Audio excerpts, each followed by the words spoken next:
Hello नमस्कार दोस्तों। Fast learn में आप सभी का स्वागत है। मैं हूं विकास। इस समय हम हिंदी साहित्य का इतिहास का पूरा विस्तृत अध्ययन कर रहे हैं। तो इसमें हम आदिकाल भाग 1 को पढ़ चुके हैं। ये हमारा आदिकाल भाग 2 से संबंधित है। तो हम आज आदिकाल के कुछ और प्रश्नों को पढ़ेंगे। ठीक है दोस्तों, तो शुरू करते हैं हम अपने क्लास को। और हमारा पहला प्रश्न है, निम्न में से किस विद्वान को अभिनव जयदेव की उपाधि से विभूषित किया गया है? यानी किस विद्वान को अभिनव जयदेव कहा गया है? विद्यापति, चंदबरदाई, पुष्पदंत और देवसेन। तो जो अभिनव जयदेव की उपाधि दी गई है वो दी गई है विद्यापति को। जो अभिनव जयदेव की उपाधि है ये विद्यापति को दी गई है। जो विद्यापति थे वो राजा शिव सिंह, राजा शिव सिंह, शिव सिंह के दरबार में रहते थे। जो विद्यापति हैं वो राजा शिव सिंह के दरबार में रहते थे और इन्होंने ही इनको अभिनव जयदेव की उपाधि दी है। तो अभिनव जयदेव तो हम विद्यापति को कहते हैं और ये उपाधि जो है राजा शिव सिंह ने इनको प्रदान की है। तो उत्तर हमारा यहाँ पर विद्यापति हो जाएगा। और किसने दिया है? राजा शिव सिंह। हमें इसे भी ध्यान में रखना है। आगे प्रश्न है हमारा, विद्यापति बहुत ही महत्वपूर्ण कवि हैं, इसलिए इनके प्रश्न कुछ हैं, थोड़ा ज़्यादा। तो विद्यापति को हिंदी के किस विद्वान ने, यहाँ पर रहना चाहिए ने, मैथिल कोकिल की संज्ञा प्रदान की है? यानी हम विद्यापति को मैथिल कोकिल भी कहते हैं। तो मैथिल कोकिल की संज्ञा प्रदान करने वाले कौन विद्वान हैं? डॉक्टर नगेंद्र, श्याम सुंदर दास, आचार्य रामचंद्र शुक्ल, हजारी प्रसाद द्विवेदी। तो विद्यापति को जो मैथिल कोकिल है ये उपाधि या फिर संज्ञा प्रदान करने वाले हैं आचार्य रामचंद्र शुक्ल। इन्होंने विद्यापति को मैथिल कोकिल की संज्ञा प्रदान की है। इन्होंने इनका जो पुस्तक है हिंदी साहित्य का इतिहास, हिंदी साहित्य का इतिहास किसका? आचार्य रामचंद्र शुक्ल का। हिंदी साहित्य के इतिहास में इनकी रचना पदावली के कारण, इनकी जो रचना पदावली है, विद्यापति की जो रचना पदावली है, इसके कारण इन्होंने इनको मैथिल कोकिल की संज्ञा प्रदान की है। क्योंकि इनकी जो रचना पदावली है वो मैथिली भाषा में है। ये क्या है? मैथिली भाषा में है। इसलिए आचार्य रामचंद्र शुक्ल ने अपने इतिहास, जो हिंदी साहित्य का इतिहास है, इसमें इन्होंने इनको क्या कहा? मैथिल कोकिल की संज्ञा प्रदान किया। ठीक है दोस्तों, आगे प्रश्न है हमारा, विद्यापति की कौन सी रचना का प्रकाशन अभी नहीं हो पाया है? यानी विद्यापति की कौन सी ऐसी रचना है जिनका अभी प्रकाशन भी नहीं हो पाया है? तो इन्होंने इनकी कुल 14 रचनाएं हैं। इनकी जो रचनाएं हैं वो कुल 14 रचनाएं हैं। जैसे ये सारी इनकी रचनाएं हैं। भू परिक्रमा, कीर्ति लता, पताका, पदावली, ये सारी इन्हीं की रचनाएं हैं। और जिसमें से इसमें जो जिसका प्रकाशन नहीं हो पाया है वो है कीर्ति पताका। यानी जो कीर्ति पताका है इसका अभी तक प्रकाशन नहीं हो पाया है। ठीक है दोस्तों, और इनकी जो कुल रचनाएं हैं, कुल रचनाएं 14 हैं। आगे प्रश्न है हमारा, निम्न में से डैश को हिंदी का प्रथम महाकाव्य और डैश को हिंदी का प्रथम महाकवि माना जाता है? यानी किसे हिंदी का प्रथम महाकाव्य और किसे हिंदी का प्रथम महाकवि माना जाता है? विकल्प है हमारा खुमार रासो, दलपति विजय। तो हमें यहीं पे देख लेना है कि निम्न में से किसे हिंदी का प्रथम महाकाव्य, जो हिंदी का प्रथम महाकाव्य है वो है पृथ्वीराज रासो। वो कौन है? पृथ्वीराज रासो। पृथ्वीराज रासो है। और डैश को हिंदी का प्रथम महाकवि माना जाता है। तो जो हिंदी के प्रथम महाकवि हैं वो माने जाते हैं चंदबरदाई। ये कौन है? चंदबरदाई। तो उत्तर हो जाएगा क्या? पृथ्वीराज और चंदबरदाई। तो यहाँ पर हम देखेंगे कौन सा है। यहाँ पे कभी कभी हमें गलती से क्या है, यहाँ पे चंदबरदाई और पृथ्वीराज रासो है, तो हमें गलती नहीं करना है यहाँ पे। तो यहाँ पर उत्तर हो जाएगा पृथ्वीराज रासो और चंदबरदाई। ये हमारा विकल्प सही हो जाएगा। आगे प्रश्न है हमारा, सरहपा हिंदी को प्रथम कवि माना जाता है। यानी सरहपा को, यहाँ पे रहना चाहिए, सरहपा को हिंदी का प्रथम कवि, सरहपा को हिंदी का प्रथम कवि माना जाता है। इन्हें अन्य किन नाम से भी जाना जाता है? तो सरहपा को सरोज वज्र, राहुल भद्र, सरहपाद उपर्युक्त सभी, तो सरहपा को सरोज वज्र, राहुल भद्र, सरहपाद यानी तीनों नामों से जाना जाता है। ये जो नामों से जाना जाता है, ये तीनों नामों से जाना जाता है। और जो सरहपा है, सरहपा, सरहपा 84 सिद्धों में सबसे पुराने हैं। सबसे सिद्धों की संख्या थी 84, इसमें सबसे पुराने सरहपा हैं। ये मानने वाले हैं राहुल सांकृत्यायन। जो राहुल सांकृत्यायन है वो सरहपा को 84 सिद्धों में सबसे पुराना मानते हैं। और हम लोगों ने अपने पिछले क्लास में भी पढ़ा था कि सरहपा को हिंदी का प्रथम कवि, हिंदी का जो प्रथम कवि है वो किसने माना है? जो हिंदी का प्रथम कवि है वो माना है डॉक्टर राम कुमार वर्मा ने। जो डॉक्टर राम कुमार वर्मा है वो सरहपा को हिंदी का प्रथम कवि मानते हैं। तो यहाँ पर प्रथम कवि माना जाता है, ठीक है। इनको सरोज वज्र, राहुल भद्र, सरहपाद के नाम से जानते हैं। और जो 84 सिद्धों में सबसे पुराने भी हैं, जो राहुल सांकृत्यायन मानते हैं। और डॉक्टर राम कुमार वर्मा सरहपा को अपना हिंदी का प्रथम कवि मानते हैं।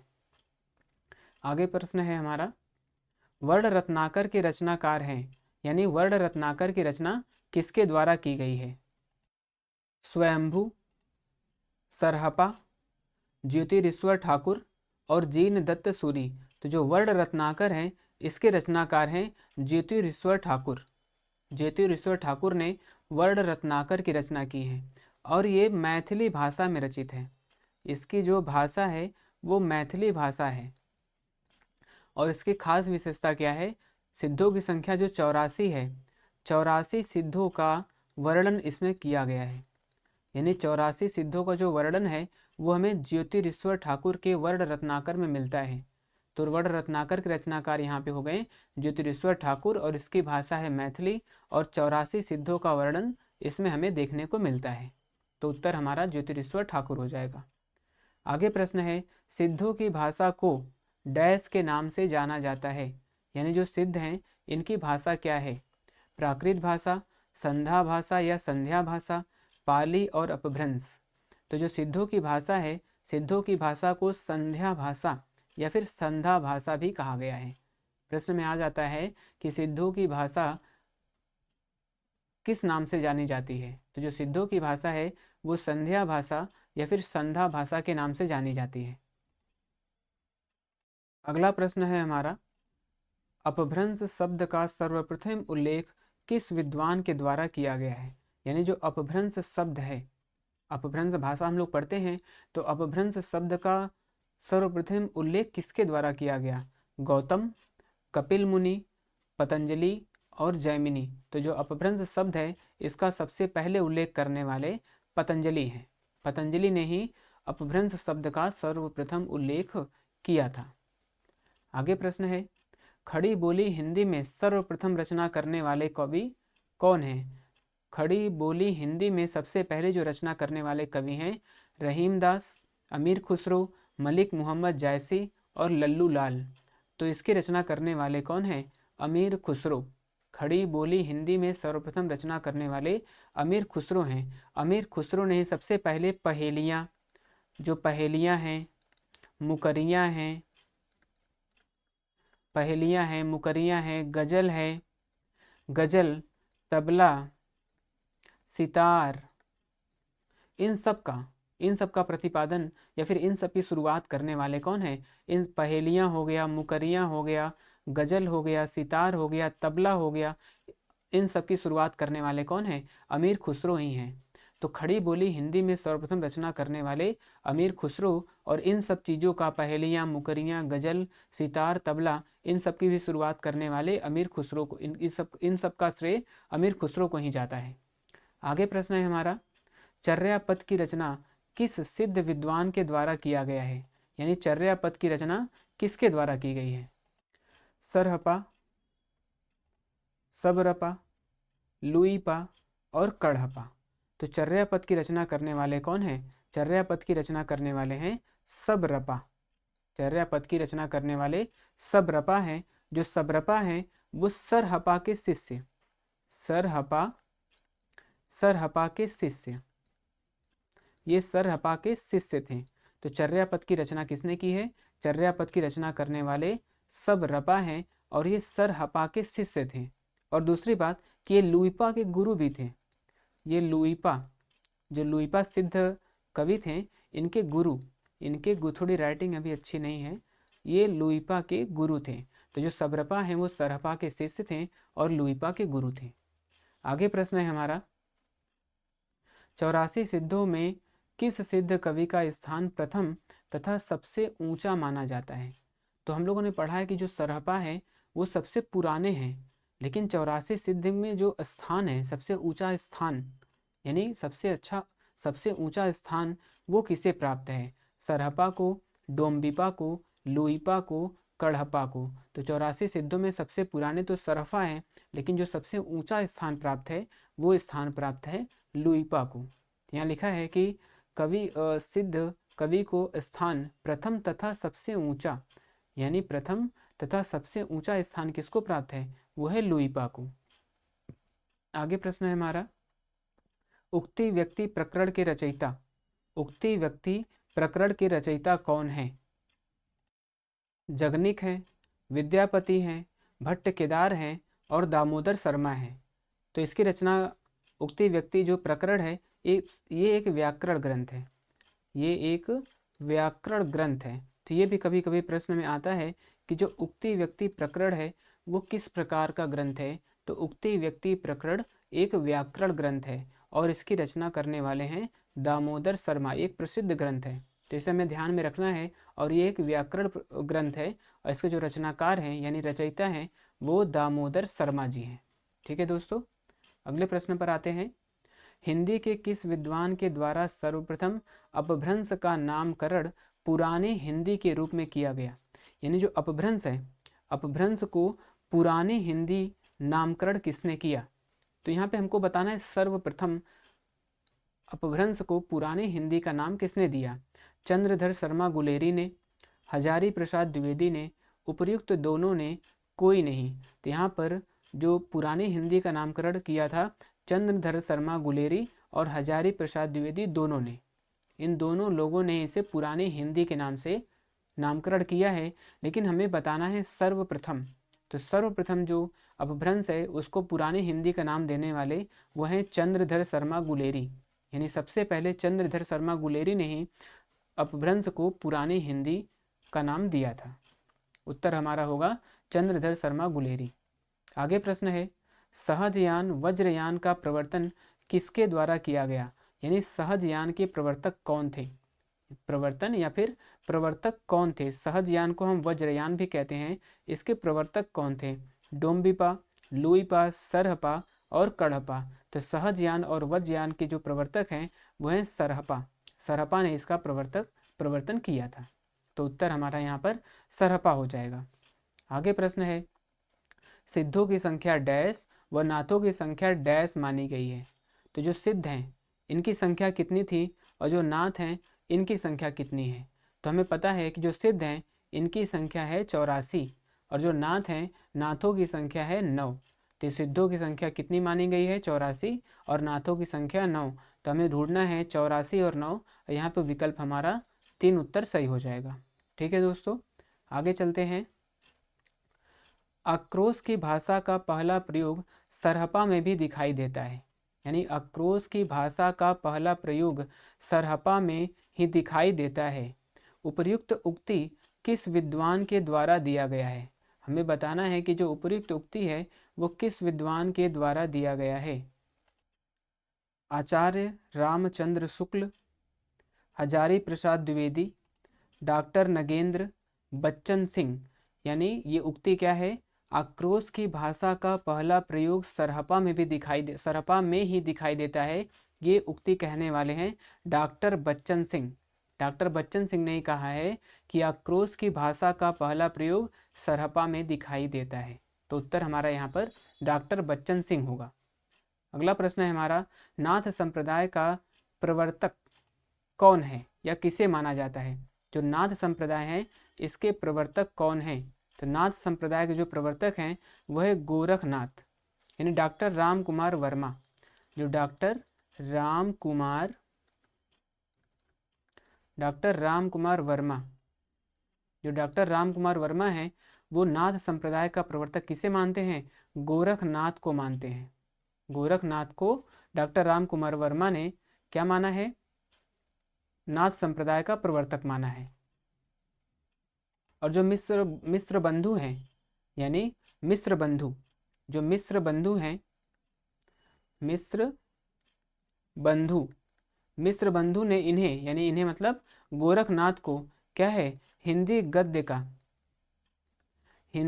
का प्रथम यानी हिंदी गद्य की जो शुरुआत करने वाले हैं, हिंदी गद्य की जो शुरुआत सर्वप्रथम रचना करने वाले हैं मिस्र बंधु ने इन्हें ही माना है। किसे? गोरखनाथ को।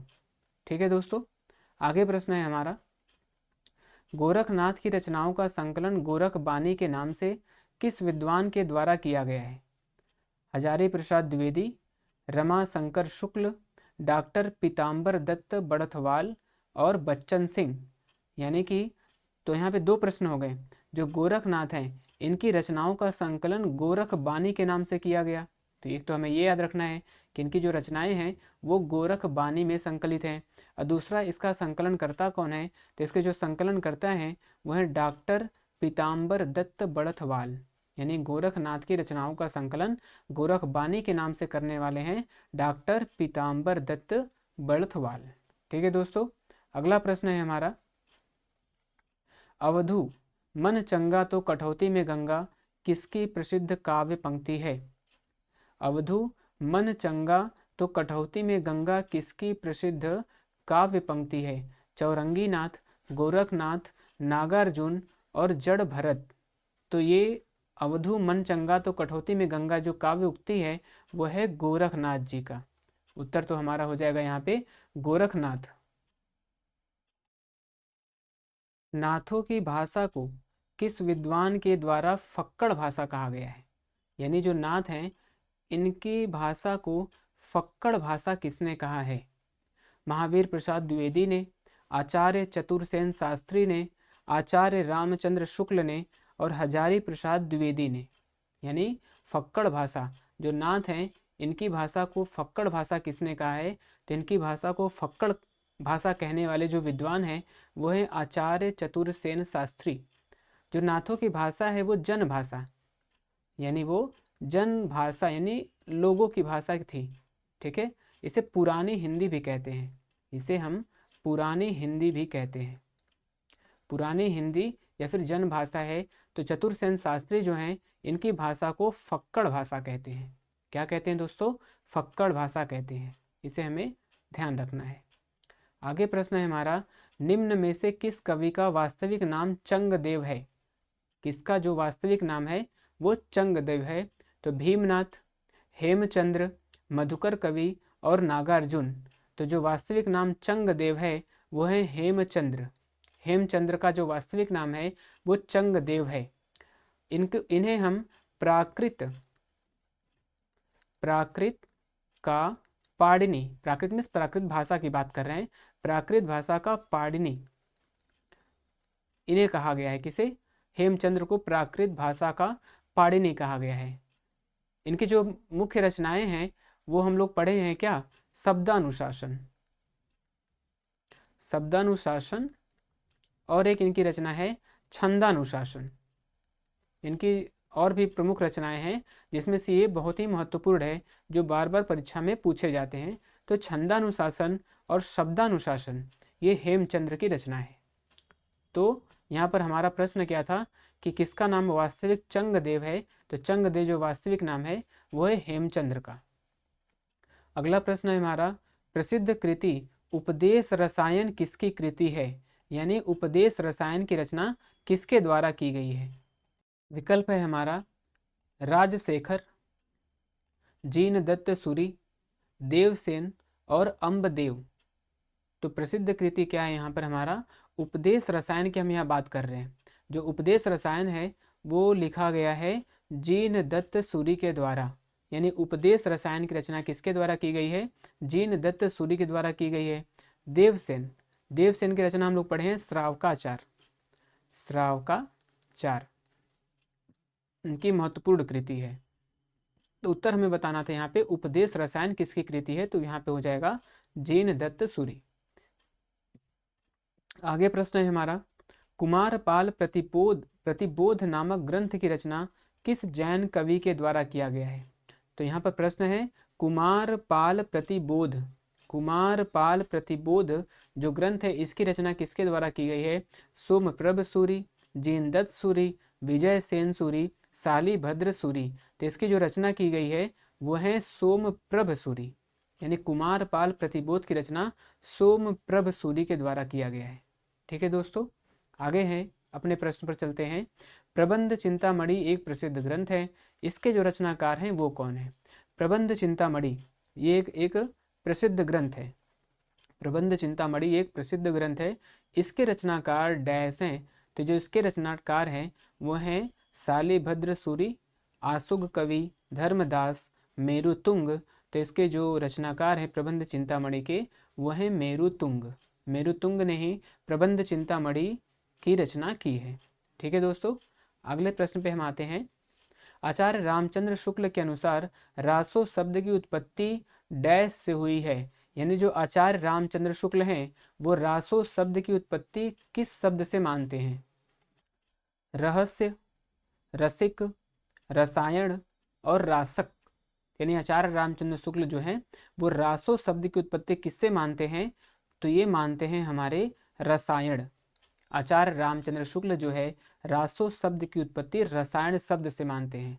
और वहीं पे हमारा एक है शब्द रासक, यानी रासक भी क्या है, रासो शब्द की उत्पत्ति किसके द्वारा मानी गई है, ये माना गया है हजारी प्रसाद द्विवेदी। हजारी प्रसाद द्विवेदी जी जो हैं, हजारी प्रसाद द्विवेदी क्या है, रासो शब्द की उत्पत्ति रासक से मानते हैं, जबकि जो आचार्य रामचंद्र शुक्ल हैं वो रासो शब्द की उत्पत्ति रसायन से मानते हैं। तो यहाँ पर हमें आचार्य रामचंद्र शुक्ल जी का बताना था, तो उत्तर हमारा हो जाएगा क्या, रसायन। और हजारी प्रसाद द्विवेदी का अगर प्रश्न में आता है तो हम बताएंगे उत्तर रासक। आगे प्रश्न है हमारा, रासो साहित्य मुख्य रूप से राजाश्रय में लिखा गया साहित्य है। राजाश्रय मतलब जो भी रासो साहित्य लिखे गए थे वो राजाश्रय, यानी कि जो कवि थे वो जो कवि थे वो राजाओं के दरबार में रह के उनके आश्रय में रहकर लिखते थे। ठीक है, इनकी रचनाएं मुख्य रूप से निम्न भाषा में हुई है, यानी जो रासो साहित्य है इसकी मुख्य भाषा क्या है, यानी जो अधिकतर रासो साहित्य है वो किस भाषा में रचित की गई है। संस्कृत भाषा, खड़ी बोली, डिंगल भाषा और पिंगल भाषा। तो रासो साहित्य की रचना मुख्य रूप से किस, मतलब कि सबसे ज़्यादा जो रासो साहित्य है वो किस में रचित है, तो उत्तर हमारा यहाँ पर हो जाएगा डिंगल भाषा, यानी जो रासो साहित्य है वो डिंगल भाषा में लिखी गई है। जो डिंगल भाषा है ये राजस्थानी यानी राजस्थानी साहित्य की भी भाषा है।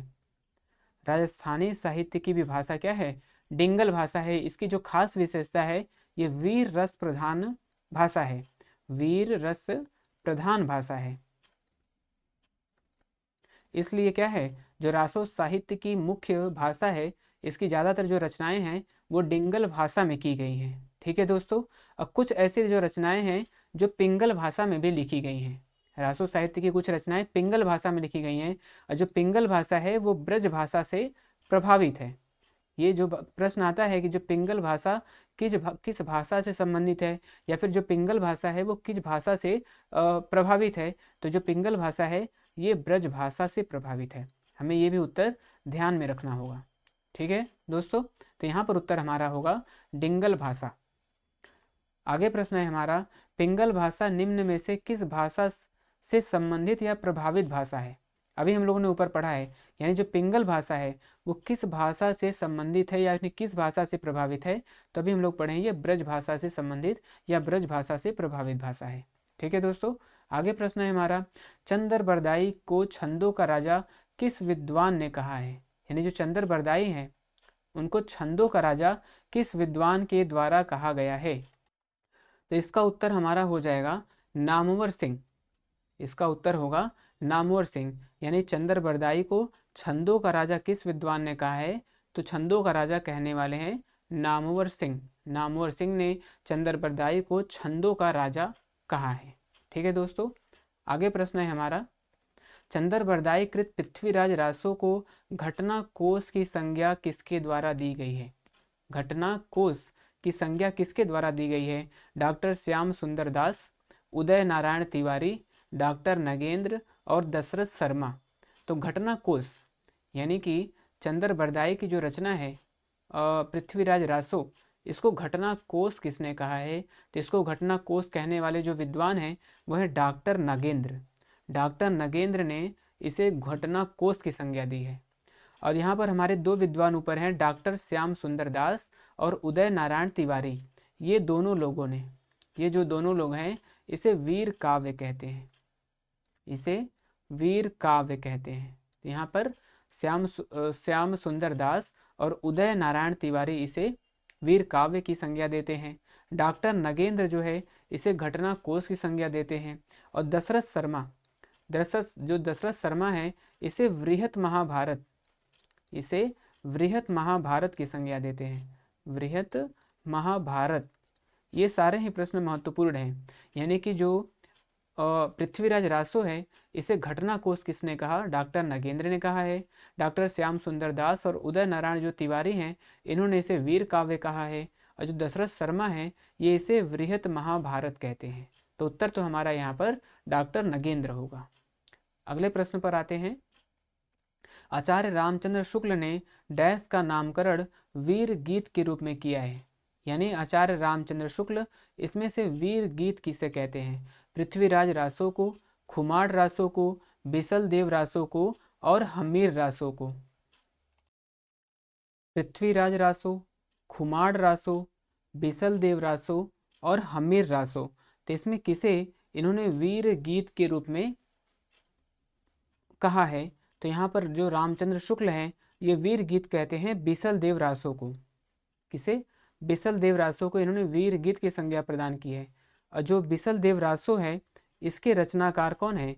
बिसल देव रासो के जो रचनाकार हैं वो हैं नरपति नाल। यानी बिसल देव रासो की रचना किसने किया है? नरपति नाल ने किया है।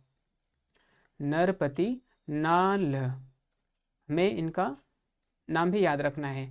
तो आचार्य रामचंद्र शुक्ल ने का नामकरण वीर गीत के रूप में किया है तो बिसल देव रासो का किया है। और जो बिसल देव रासो के रचयिता हैं वो नरपति नाल हैं।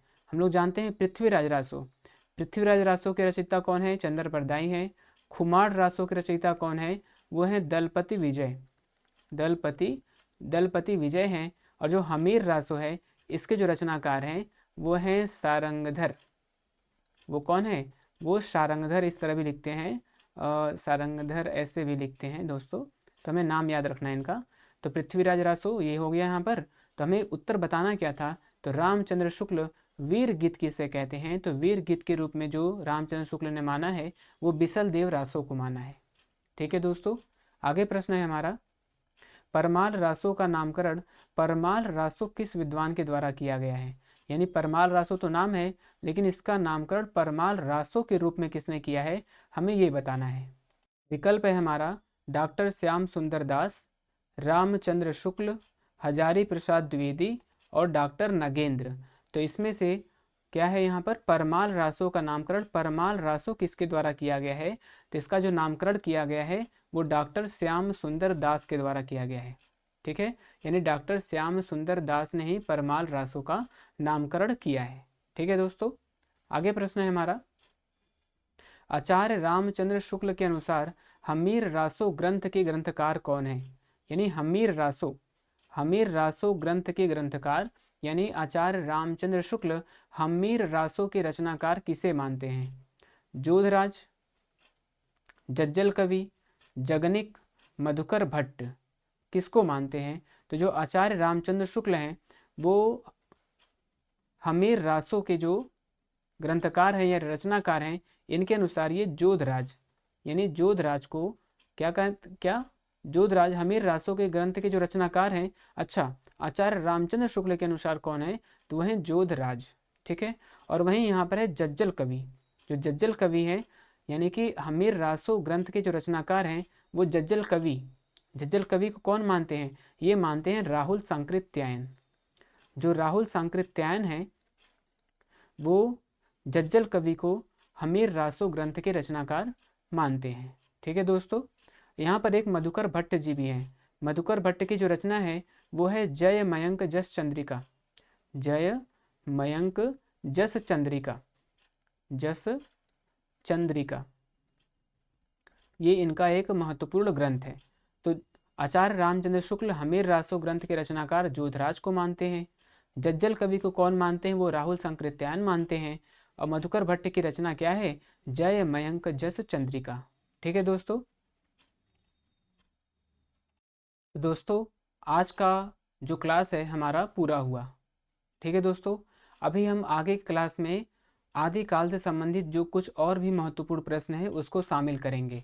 तो आप हमारे चैनल पे बने रहिए। ठीक है दोस्तों, आप हमारे चैनल को लाइक करिए, शेयर करिए और सब्सक्राइब करिए। ठीक है, और इस तरह हम जितने भी महत्वपूर्ण प्रश्न हैं आगे क्लास में उसको शामिल करते रहेंगे। तो आप सभी को हमारे चैनल से जुड़ने के लिए बहुत बहुत धन्यवाद।